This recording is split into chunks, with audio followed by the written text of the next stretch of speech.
سامعین گرامی، ہر والدین کو یہ شکایت ہوتی ہے کہ ان کی اولاد نافرمان ہے، بات نہیں مانتی، وقت ضائع کرتی ہے، پڑھنے لکھنے کا شوق نہیں، وغیرہ وغیرہ۔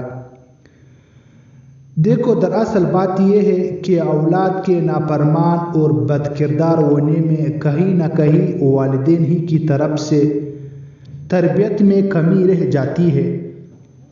بچوں کے کچھ حقوق والدین کی ذمہ ہے، اگر وہ اس کو پورا کرتے ہیں تو بچوں سے خیر کی امید رکھے، ورنہ ان سے خیر کی امید نہ رکھے۔ مزید یہ کہ کل قیامت کے دن بھی ان کی تربیت کے سلسلے میں باس پرس ہوگی۔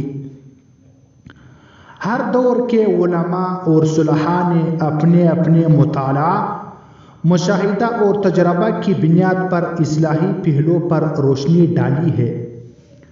ادیبوں، ناول نگاروں اور مضمون نگاروں نے سماج اور معاشرے کا جائزہ لے کر اس گتی کو حل کرنے کی کوشش کی ہے۔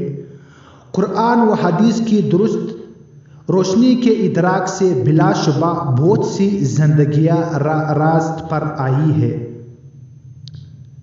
اور دوسروں کے لیے مشعل راہ بنی ہے۔ چراغ سے چراغ جلتے ہیں، اس لیے ملک و ملت کی اصلاح و ترقی اسی طور پر ممکن ہے جب گھر کا ذمہ دار شخص اپنے ماتحتوں اور بچوں کا صحیح نہج ہدایت اور خطوط نجات پر ڈالنے کی کوشش کرے۔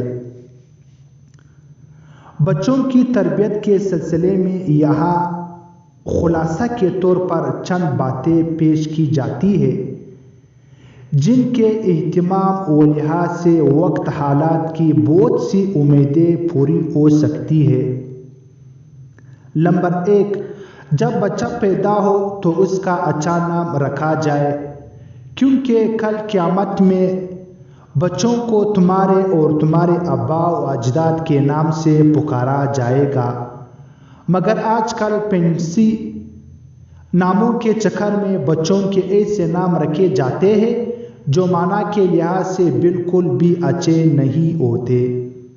نمبر 2، اپنی آنے والے نسلوں کے لیے دیندار شریک حیات کا انتخاب کیا جائے۔ تاریخ گواہ ہے کہ جتنی بھی بڑی شخصیتیں ہوئی ہیں وہ کسی آوارہ، آزاد خیال اور ماڈرن بے پردہ عورت کے بطن سے نہیں پیدا ہوئے، بلکہ دیندار، تقویٰ و طہارت سے اپنے وجود کو پاک صاف رکھنے والی خاتون کے بطن سے ہی پیدا ہوئی ہے۔ اس لیے دیندار عورت کو ترجیح دی جائے اور اس سے نکاح کیا جائے تاکہ آنے والی نسلیں دیندار ہو۔ نمبر 3، بچوں کے ذہن و دماغ میں اللہ کا خوف پیدا کریں۔ کتے، بلی، بندر، درندوں، خوف ناک چھپاؤ اور بھوت پریت پر خوف نہ بٹھائے۔ نمبر 4، بچوں کی صفائی ستھرائی کا خاص خیال رکھے۔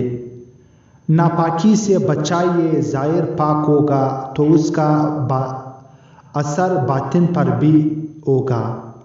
نمبر 5، سچائی کی عادت ڈالے۔ اگر سچ بات کہنے کی عادت پڑ جائے گی تو بہت ساری برائی سے بچ جائیں گے۔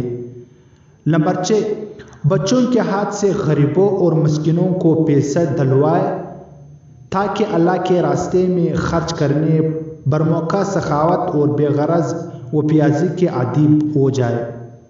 نمبر 7، موبائل فون کم سے کم استعمال کرنے دے، جلدی سونے کی عادت ڈلوائے اور صبح جلدی بیدار کرے۔ نمبر 8، اچھے کام پر تعریف کرے اور غلط کام پر ہلکی پھلکی سزا دے، غلطیوں کو نظر انداز نہ کرے۔ نمبر 9، بچوں کو اس بات پر آمادہ کرے کہ اپنا کام خود کرے تاکہ وہ اپاہج، لاپرواہ، سست اور کاہل نہ رہے۔ نمبر 10، نماز کا عادی بنائے۔ نمبر 11، ہر دن اپنے بننے سنورنے اور دوسروں کی بھلائی کے لیے اللہ سے دعا مانگنے کا پابند بنائے۔ 12، ان کی تعلیم کی فکر کرے، ان کی تعلیم پر اپنا مال صرف کرے۔ مسلمانوں کی تاریخ گواہ ہے کہ انہوں نے اپنے مال کا ایک بڑا حصہ حصول علم پر خرچ کیا ہے۔ جب تک یہ سلسلہ چلتا رہتا ہے، تعلیم سے فائدہ بھی ہوتا ہے اور بڑے مثبت نتیجے پر برآمد ہوتے رہتے ہیں۔ نمبر 13، جب وہ بالغ ہو جائے تو مناسب رشتہ دے کر ان کی شادی کر دی جائے، کیونکہ معاشرہ میں بے حیائی اور بدکاری پھیلنے کی ایک وجہ تاخیر سے شادی کرنا بھی ہے۔ آج کل اس میں ناقابل تلافی غفلت برتی جا رہی ہے۔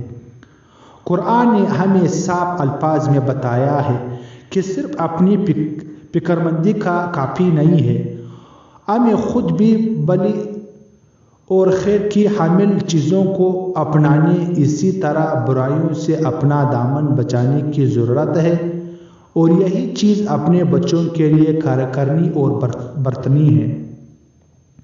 بس اللہ تعالی ہم میں عمل کرنے کی توفیق عطا فرمائے، آمین۔